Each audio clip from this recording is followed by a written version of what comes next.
This is a homily for the fourth Sunday in Ordinary Time.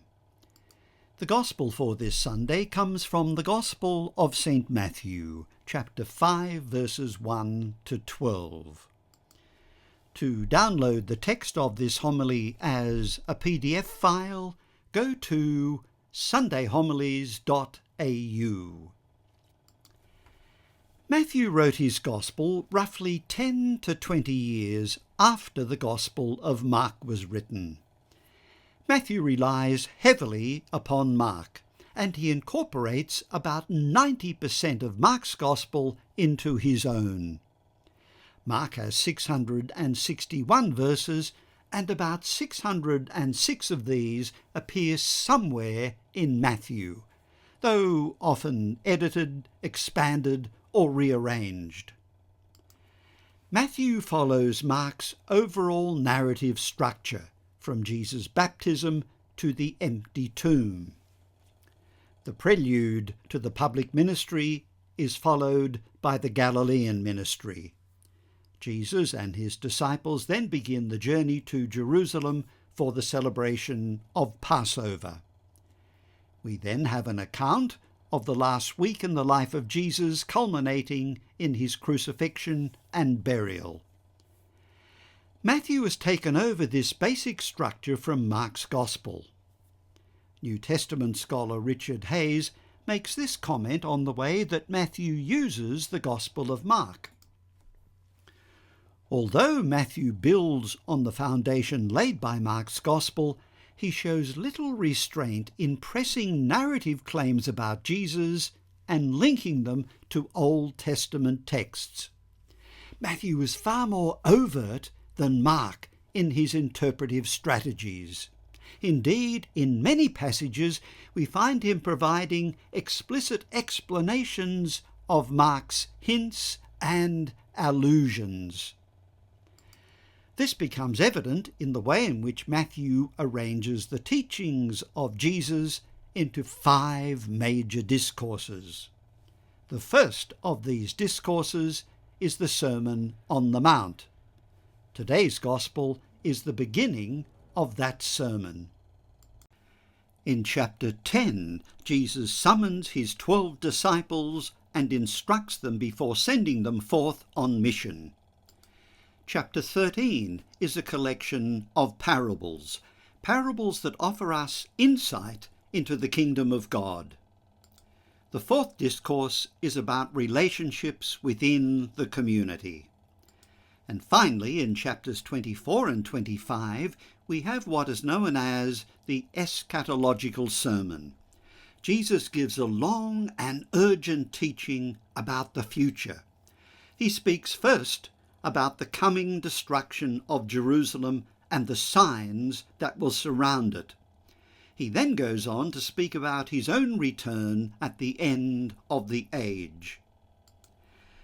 At the end of each of these 5 discourses, Matthew has used identical words, kai egeneto hote etelesen ho Jesus, which means, now when Jesus had finished.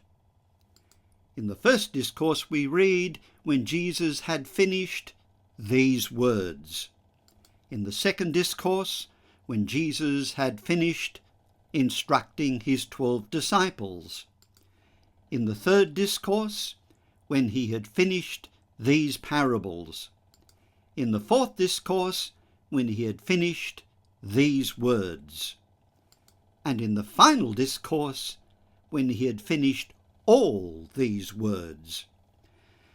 As you can see, the first 3 of these discourses occur during the Galilean ministry, the fourth during the journey to Jerusalem, and the final discourse is set during the last week.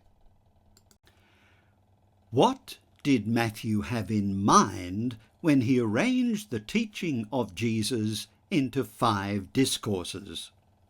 Well, he didn't tell us.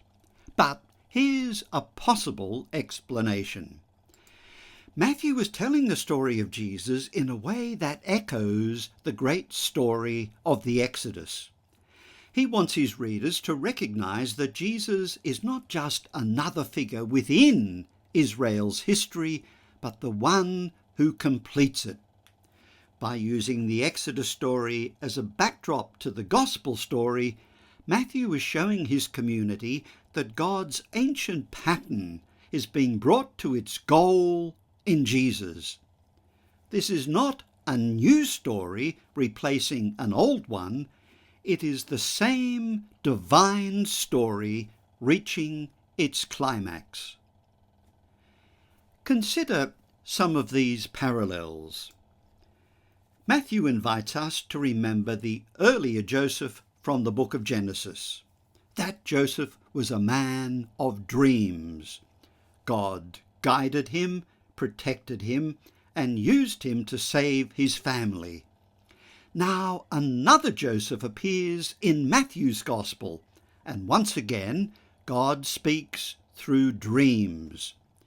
Joseph listens, obeys, and safeguards the child entrusted to him. Just as the first Joseph helped preserve the people of Israel, this new Joseph protects the one who fulfills Israel's story. God's plan unfolds through quiet faithfulness. In the Exodus story, Jacob and his sons go down to Egypt seeking safety during a time of famine. Egypt becomes a strange place of refuge, unexpected but life-preserving. Matthew shows the Holy Family doing the same.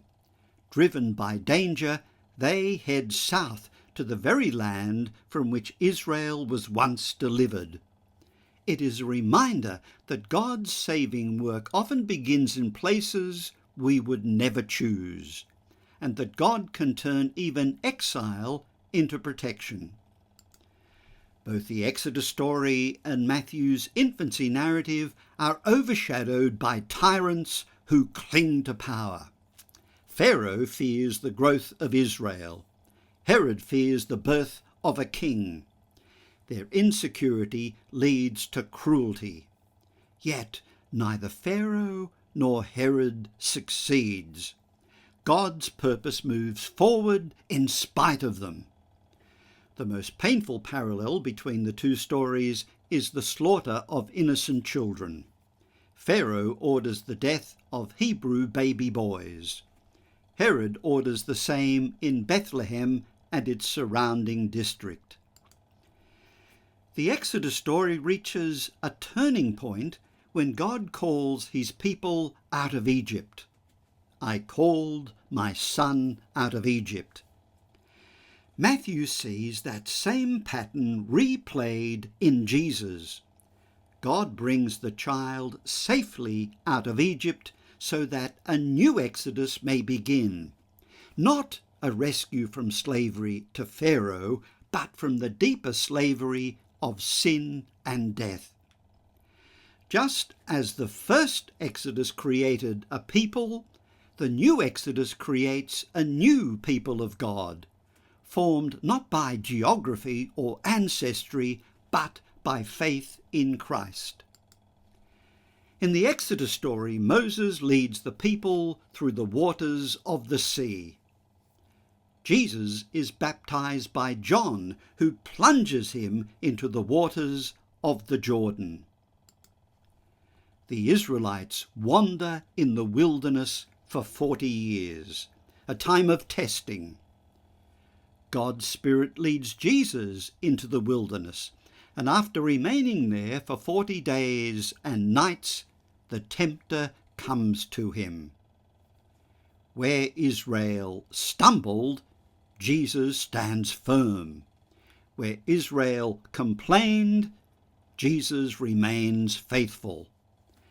Matthew is showing us that Jesus embodies Israel's true vocation: trust, obedience, and undivided love for the Father.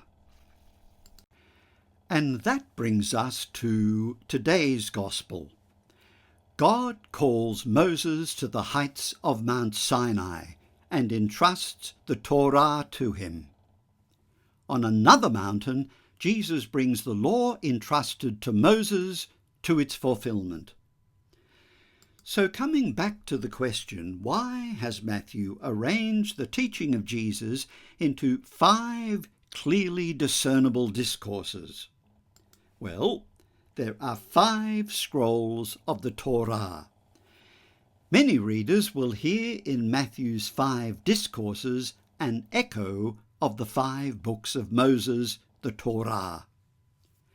Matthew strengthens that connection by presenting Jesus throughout his gospel as a new Moses, a teacher, a lawgiver, and the one who leads God's people into the fullness of God's kingdom. The purpose of this structure is to show that Jesus' teaching stands at the heart of the new covenant community. Just as the Torah formed Israel, so the 5 discourses form the church. They shape our identity, our discipleship, and our mission. Let's now turn to the first of Matthew's 5 discourses, the Sermon on the Mount. Jesus goes onto the mountain, and there he sits down and begins to teach. The mountain here is, of course, a theological rather than a geographical setting. As we've seen, Matthew is telling his story against the backdrop of the Exodus story. Jesus has not come to abolish the law and the prophets, but to fulfill them, as Matthew reminds us throughout his gospel. Jesus begins what we now know as the Sermon on the Mount by calling certain people blessed. The Greek word that he uses is makarios. The Jerusalem Bible translation, used in lectionaries throughout Australia, translates makarios as happy, as do the Good News and Common English Bible translations. The New Revised Jerusalem Bible reverted to the more traditional translation of blessed, along with the New Revised Standard Version, the New American Bible, and the New International Version. Nicholas King's translation of makarios is congratulations, and Tom Wright has wonderful news. Let's see how the word was used in ancient Greek. In the works of Homer, traditionally dated to the 8th century BC, and Hesiod, writing in the 7th century BC, makarios denoted the condition of the gods. They are the blessed ones. The gods were considered to be blessed because they lived above the turmoil of human life. They are untouched by sickness, poverty, misfortune, and the frailty that marks our days. Their life was serene, invulnerable, and untroubled. So the first meaning of makarios is the bliss of those who live beyond the reach of life's miseries. In later Greek literature, the word was applied to a different group of people, not divine, but wealthy. The rich were sometimes called makarioi because they seemed to enjoy a life insulated from ordinary cares. They had the resources, influence, and status that appeared to lift them above the anxieties of daily existence. To be makarios was to be fortunate, prosperous, enviable. So to call someone makarios could imply that they were exempt from ordinary cares. They possessed abundant resources and enjoyed a life of ease, honour, and prosperity. In this sense, the word makarios carries connotations of privilege, status, and worldly advantage. When the Hebrew scriptures were translated into Greek, Over a period of 2 centuries, beginning roughly in 250 BC, the word Makarios was used to translate the Hebrew word ashrei, a term of congratulation or commendation. The first of the Psalms begins with the word ashrei in the Hebrew text and Makarios in the Septuagint.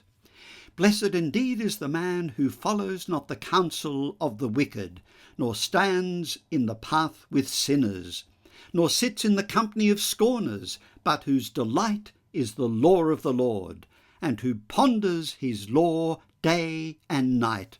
Such a one is like a tree that is planted beside the flowing waters, that yields its fruit in due season, and whose leaves shall never fade, and all that he does shall prosper. So in translating ashrei by the Greek word makarios, the meaning is shifting away from privilege or fortune and toward approval by God. It refers to a way of life aligned with the divine will and describes the flourishing that results from covenant faithfulness.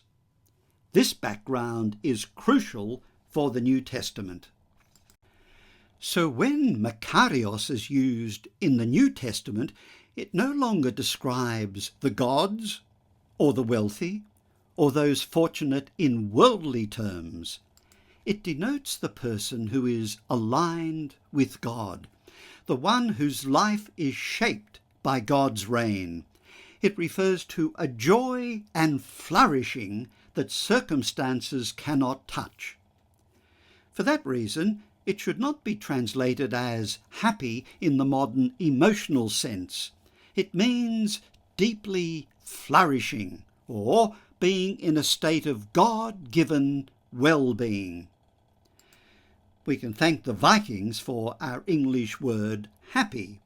The root word of the English word happy is the Old Norse word hap, and it means chance, fortune, or fate. So the root meaning of our English word happy is something that is dependent on luck or chance. If I were going on a picnic and it was overcast, blustery and raining, I'd be unhappy. If it was a lovely sunny day, I'd be happy. Happiness, unlike Makarios, is as fickle as the weather. New Testament scholar William Barclay tells us that Makarios describes that joy which has its secret within itself, that joy which is serene and untouchable and self-contained, that joy which is completely independent of all the chances and changes of life.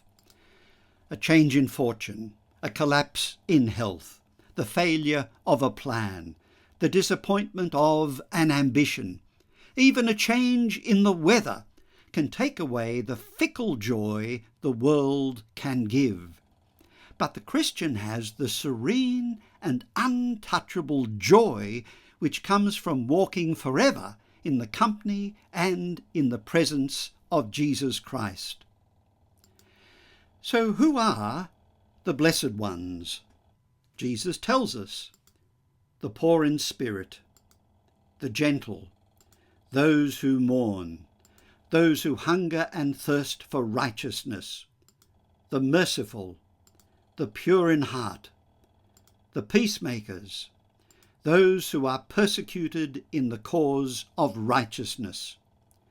Jesus tells us that we are blessed when people abuse us and persecute us and speak all kinds of evil against us falsely on his account.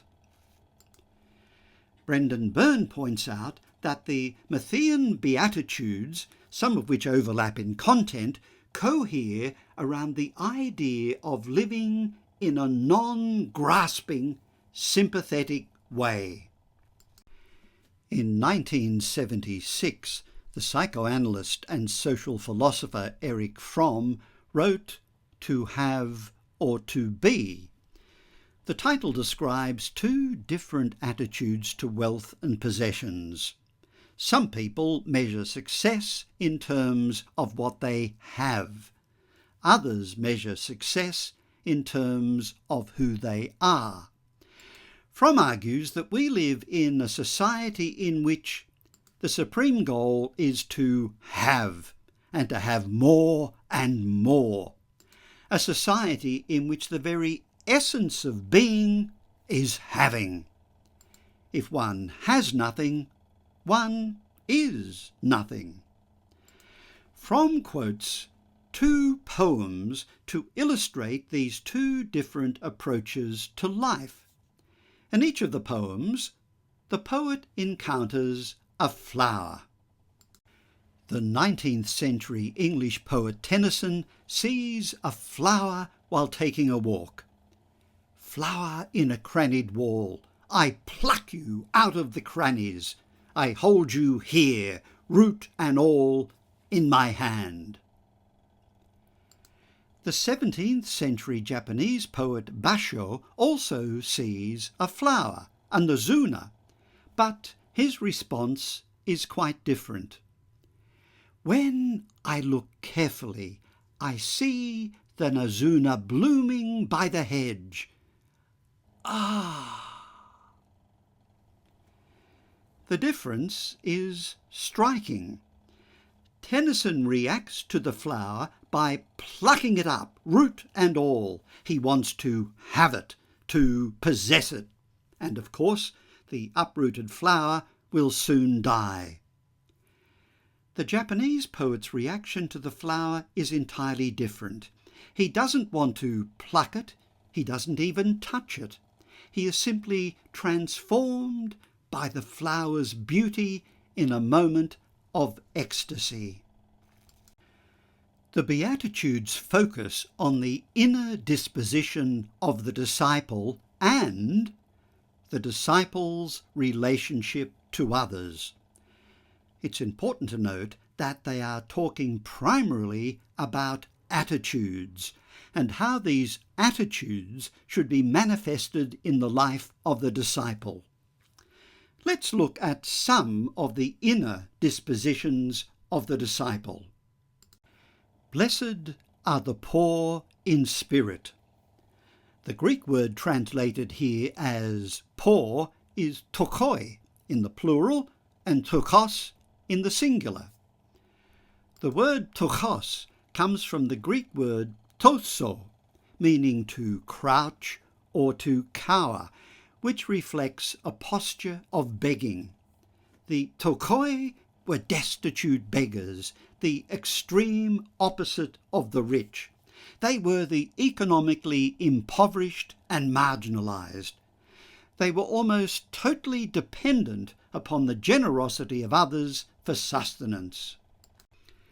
It's interesting to note that Matthew and Luke describe the beatitude of the poor in different but complementary ways. Luke speaks simply of the tokoi, the materially poor, those who live with real hardship, stand on the margins of society and depend on God because they have so little else to rely on. Matthew, however, speaks of tokoi to pneumati, the poor in spirit, shifting the focus to an inner attitude of humility and need before God. In Matthew's view, anyone, whether financially poor or not, can be poor in spirit if they recognise that their life ultimately depends on God's mercy. Taken together, the two perspectives show that God's blessing rests both on those who suffer real poverty and on those who choose the spiritual poverty of trusting God completely. Both point to the same truth. The kingdom belongs to those who know they cannot save themselves and instead entrust their lives to God. Luke preaches a message of social reversal and economic justice. God sides with the oppressed and overturns unjust structures. Matthew preaches a message of spiritual transformation and interior discipleship.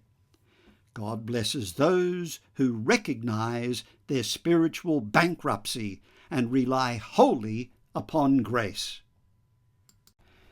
Commenting on the Beatitudes, the late English theologian and scripture scholar George Caird said, "The advantage belongs to those who approach the kingdom with the greatest need and capacity for its inexhaustible riches, undistracted by the spurious consolations of the world."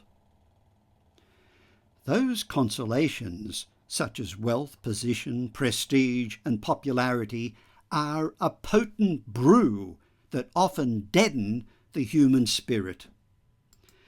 Frank Sinatra's signature tune in his latter years was the Paul Anka song, "I Did It My Way," and it is the ultimate expression of self-reliance. "I planned each charted course, each careful step along the byway, but more, much more than this, I did it my way."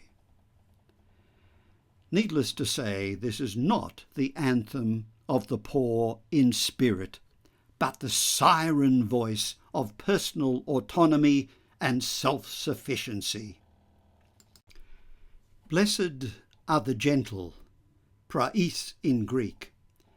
It can be translated into English with words such as gentle, meek, humble, non-violent, mild-spirited, or power under control. What the Greek word does not mean is weak, passive, or lacking conviction. Those associations come from English, not Greek. So this beatitude is talking about someone who is self-controlled rather than violent, someone who refuses to respond to insult with retaliation. It refers to a person who is capable of acting strongly but chooses restraint. Aristotle defined it as the virtue between excessive anger and no anger at all.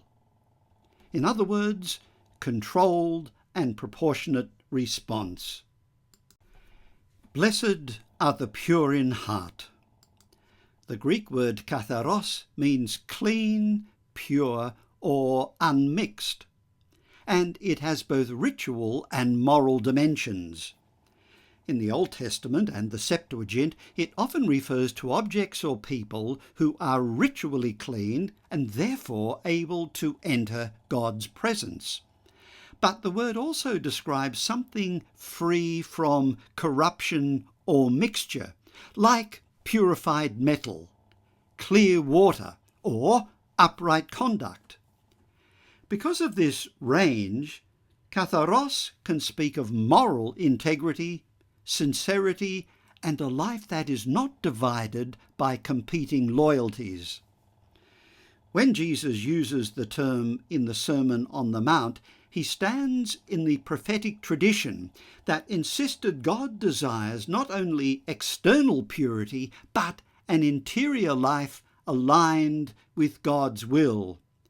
Katharos therefore carries the sense of a life that is transparent, honest, and whole before God. The Greek word kardia, like its Hebrew counterpart lev or levav, refers not primarily to emotions, but to the centre of the person, the place of thought, intention, desire, conscience, and will. It is the deepest level of human identity, the seat of decision-making and devotion. In biblical thought, the kardia is where a person listens to God, responds in obedience, harbours sin, or nurtures wisdom. It is the place God examines, God looks on the heart, and the realm God promises to renew. I will give you a new heart. Thus, when the New Testament speaks of the cardia, it is speaking about the core orientation of a person's life, who they really are when no one else is watching. When Jesus blesses the pure in heart, he brings these two rich concepts together to describe a life of inner integrity. The pure in heart are not flawless people. They are those whose deepest self, the cardia, has been cleansed and unified through God's grace. Their thoughts, desires, and intentions are not polluted by duplicity or divided loyalties, but are single-hearted in seeking God. Their purity is not merely ritual, but relational and moral. They live transparently before God, allowing their inner life to match their outward conduct. Such people are truly blessed because a heart aligned with God makes possible what Scripture holds as the greatest hope. They shall see God. Jesus blesses those who are poor in spirit, gentle, and pure in heart, because each describes a different facet of a life that is open to God's reign. The poor in spirit are those who acknowledge their deep dependence on God rather than trusting in their own strength. The gentle are those whose strength is shaped by humility and restraint, refusing violence or domination and trusting God to set things right. And the pure in heart are those whose inner life is sincere, undivided, and aligned with God's will. Together, these Beatitudes describe a person who knows their need of God, treats others with the humility and kindness of God, and lives with integrity before God. Such people experience God's blessing because their lives reflect the character and priorities of God's kingdom.